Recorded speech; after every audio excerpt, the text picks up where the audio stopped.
Welcome guys to another amazing episode of the King's Parchment. I trust that you're well kept by the Lord and you're getting blessed each and every week as you watch the King's Parchment and also as you follow the right show on MBCI TV. Today guys, I want to send a message of hope. A lot is happening around us during such a particular time. We have the third wave of the COVID-19. We have the second wave of the lockdown, and many are wondering, how shall it be? You know, like Mary asked in the book of Luke chapter 1, how shall it be seeing that I know not any man? So many of us are in a place of confusion, a place of hopelessness, a place of fear and wonder. But you should remember the scripture tells us, fear not, do not be afraid. We shall still be on the book of Daniel today as I speak about hope. Having hope in God, trusting that God is in control even during such a time, okay? Daniel chapter 2 verse 21 tells us that it is God that changes times and seasons. He sets up kings and he sets them down. He gives wisdom to the wise and knowledge to them that know understanding. First of all, you should understand that God is not confined within time or space. Actually, the book of Colossians tells us that for him, by him were all things made. So he's overall, okay? You cannot fear when you understand that God is not confined within time. He changes times and seasons. That is to mean, for example, for one who's no longer in school and you're wondering, when shall I clear my campus education, my high school education and all of that, you started getting hopeless. You should understand that God changes times and seasons. He's in control. The same scripture, Daniel chapter 2:21, tells us that he sets up kings and sets them down. We've had complaints, for example, about the leadership of the land. You should understand that as a Christian, as a believer, we should take our position to pray. We should take our position to seek God that he may give wisdom to our leaders. Remember, he sets up kings and he sets them down. We cannot be part of those that are complaining that our leaders are not doing anything. They are squandering their funds that are supposed to be helping out in the healthcare center. No.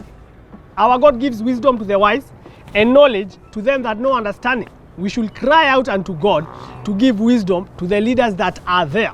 You should remember that in the book of Timothy, Paul exhorted us that we should pray, first of all, for leaders, for kings, for those that are in leadership. We should not be part of those that are complaining. We have the solution when we go on our knees. The same book of Daniel, chapter 4, verse 36, is the story of one Nebuchadnezzar.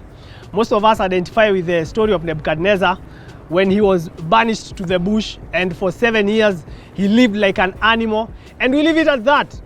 You should remember that our God is also a restorer.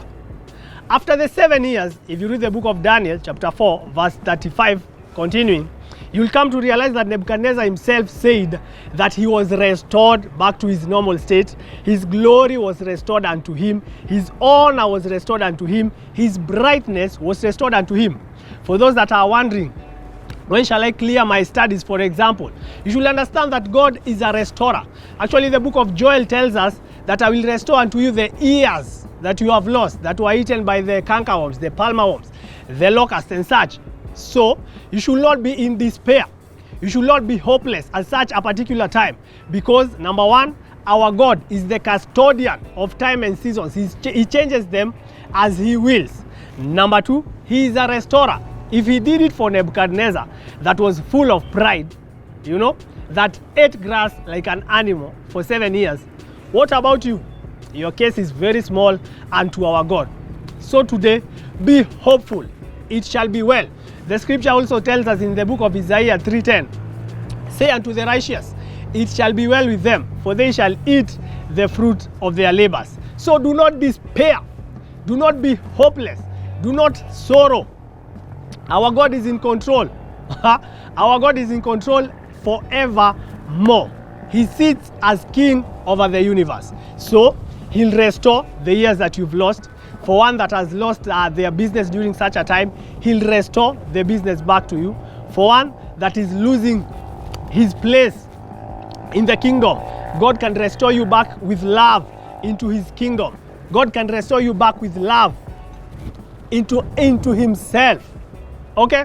So remain hopeful, remain steadfast, remain in faith. We shall overcome. Our God is the King of the universe and he is in control. Till we meet again next week for another amazing episode of the King's Parchment. Grace and peace. Grace and peace.